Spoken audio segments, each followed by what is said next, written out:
Hey, my name is Emily Dalsky, and thanks so much for joining me today in What Matters Most. I want to talk about the new Hillbilly Thomists album that was just released on the feast day of St. Thomas Aquinas, which was January 28th, which I find no coincidence for the Dominicans.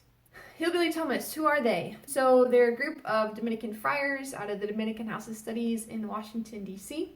Good friend of mine, Father Austin, he was at the beginning of this group forming. He plays the mandolin, he plays the fiddle, and he said that a few of them just started playing bluegrass together, and they realized they had something there.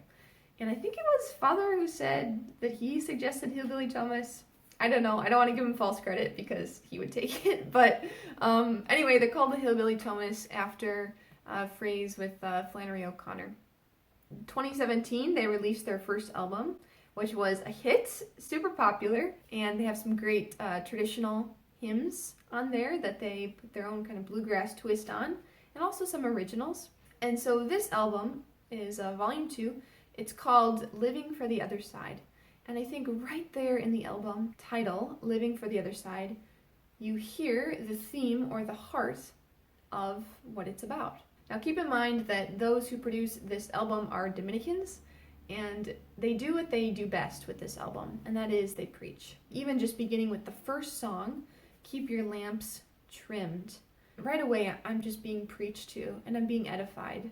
Be watchful for the Lord. Remain on your guard. This is how the Dominicans choose to open their second album. Keep your lamps trimmed. It's like, yeah, so good. And not only songs of helping us to focus on what's important, but also some really fun songs like Bourbon Bluegrass in the Bible, kind of more like twangy or kind of just that bluegrass feel. Kind of let your hair down a little bit. So they have some of those fun songs. Jericho Blues is also on the album, really good. I think both of those are originals. And then also there are some songs of comfort and encouragement on the album. Particularly, I heard the voice of Jesus say. Love that song. So beautiful if you're having a hard time. So I think they do a really great job of addressing kind of the swath of human emotion. But the main theme throughout the album is live for the other side. Don't get stuck in the rat race of this life. Like, keep your eyes on the prize. Keep your eyes on Jesus. And my favorite song on the album, at least right now, is called Chasin' Money No Mo. And I want to read to you a few lyrics from that song because they're great. Everyone's interested in paradise till they find out it doesn't always feel nice.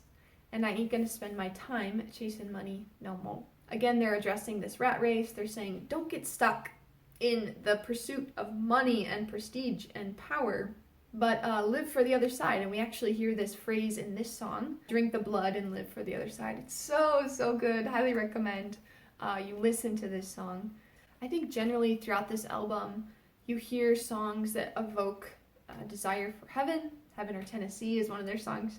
But they also are challenging you as a listener to get outside of yourself, to put yourself aside and pursue the Lord in all that you do. A lyric that's coming to mind right now is from Jacob's Ladder, one of their songs, and it says, if you love him, why not serve him?